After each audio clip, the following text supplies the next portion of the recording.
What drives him? But in all of that, what I think is that this is a man who has an undying passion to make a difference. That's what I see. One, and then he's gifted by God with the right temperament for a multi-ethnic society like Delta, because, like I said, his ability to remain calm, like we were saying now, even just before we came in, that you are in trouble if a guy even gets annoyed with you, or if he doesn't get annoyed with you, because this is a man who, through it all, he just sits and looks, and you don't even know what's going on in him.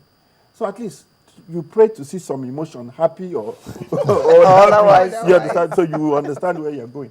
So I think that's a strong point for him, and like I said, he wants to make a difference, and he wants to leave his footprint in the sands of time, and he has a clear vision of exactly what he wants to do, and which is what he's already doing, which is to be able to basically diversify the economy, wean us from that overdependence on oil. Because as it's happening everywhere, we can see that we could wake up tomorrow and that oil would either not be there, or it will not have the kind of value that has sustained us, And in all of that, he has chosen those key areas: ICT, agriculture, tourism and entertainment, sports. You can see what he's done with sports. In fact, I was reading yesterday and I was truly elated when I didn't even know this. I read, I think it was Anibeze, he writes for Vanguard, he's a sports editor, and he said, do we realize that when this man wanted to run for governor in 2007, the first place he made that announcement and he tried to seek that endorsement was to the sports writers, because they were always there with him when he's playing squash, when he's playing football, and his passion for sports. And that again, of course, he has brought it to bear on governance. That is why he can give us a Blessing or Cadbury, who has done what no Nigerian has done in the last 20 years by winning a medal in an international meet, And the kind of thing he's done by institutionalizing grassroots sports in Delta State, and we're beginning to see all the kind of, rewards we are seeing there.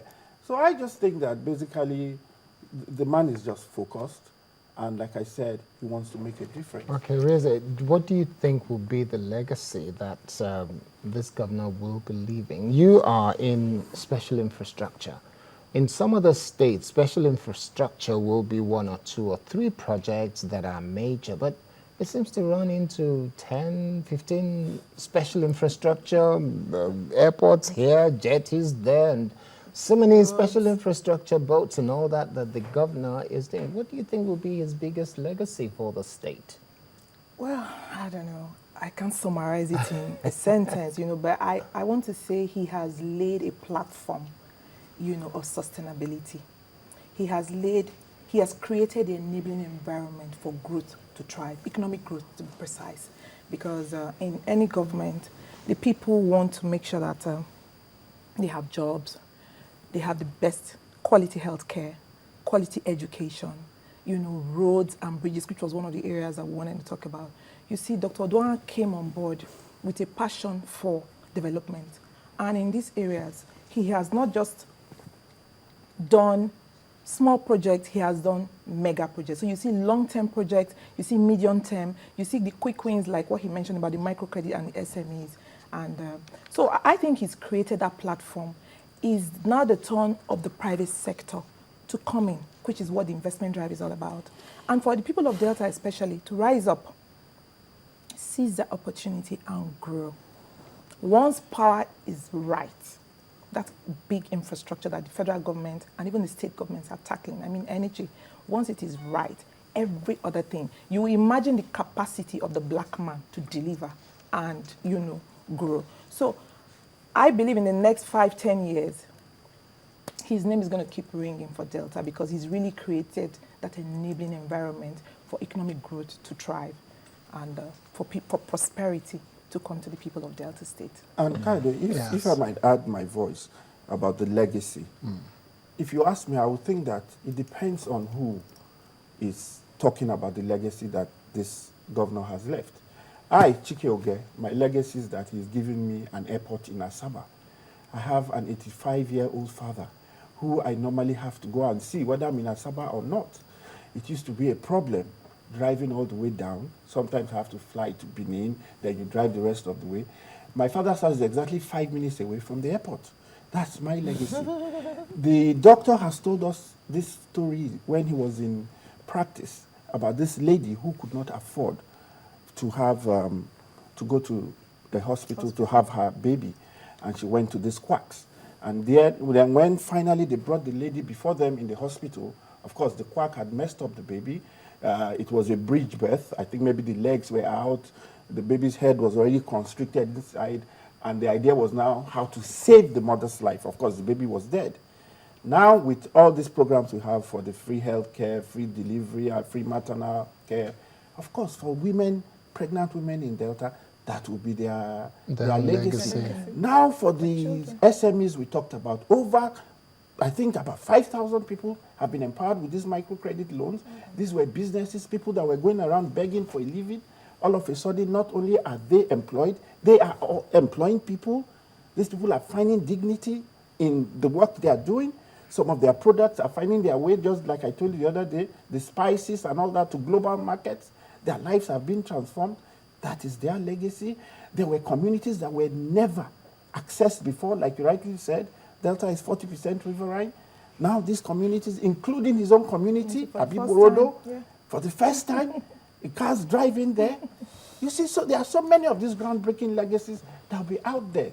And it will just be who and how you're feeling it that will be the legacy. And, you know, Chike, if I take it from you there, yes, you know, talking about roads, you know, the federal government embarked on the East-West Road.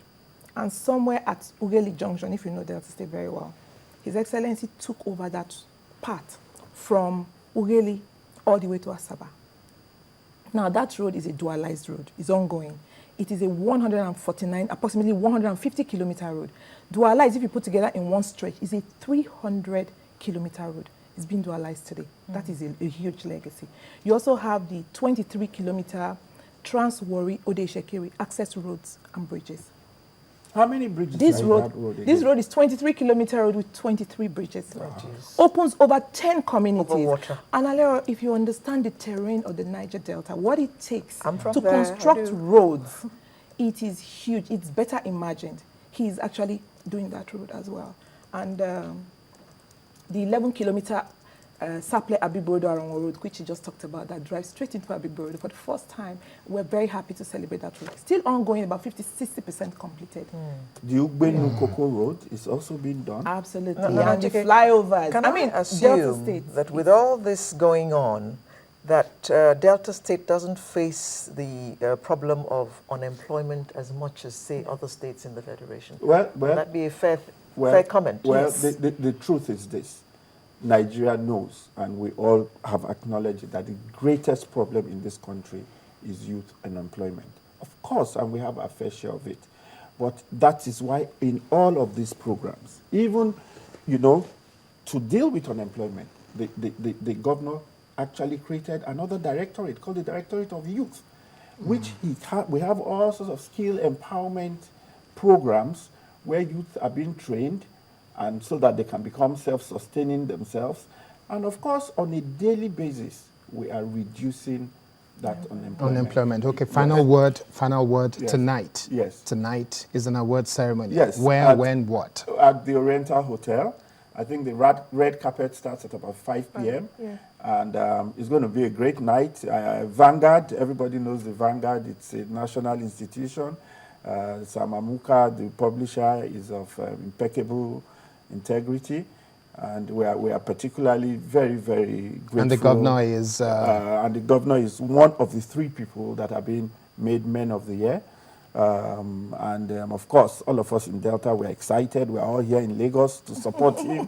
including those who have adopted Delta as home. And to share in the glory with him.